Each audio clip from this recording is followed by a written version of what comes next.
Machiavelli was a 16th century Florentine political thinker with powerful advice for nice people who don't get very far. His thought pivots around a central, uncomfortable observation, that the wicked tend to win, and they do so because they have a huge advantage over the good. They are willing to act with the darkest ingenuity and cunning to further their cause. They are not held back by those rigid opponents of change, principles.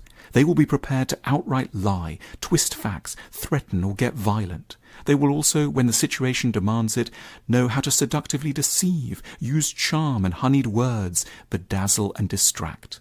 And in this way, they conquer the world. It's routinely assumed that a large part of what it means to be a good person is that one acts well. One doesn't only have good ends, one is committed to good means. So, if one wants a more serious world, one needs to win people over through serious argument, not clickbait. If one wants a fairer world, one has to judiciously and gently try to persuade the agents of injustice to surrender willingly, not through intimidation. And if one wants people to be kind, one must show kindness to one's enemies, not ruthlessness. It sounds splendid, but Machiavelli couldn't overlook an incontrovertible problem. It doesn't work.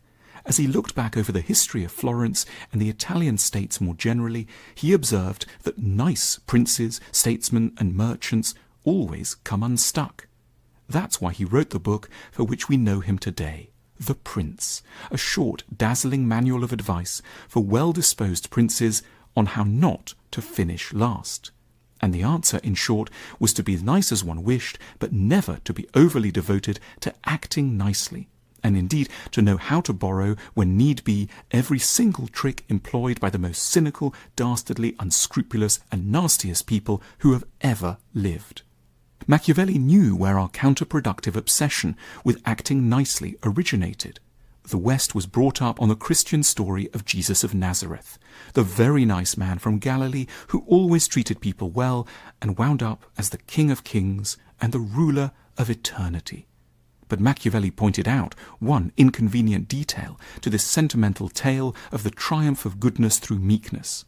From a practical perspective, Jesus' life was an outright disaster.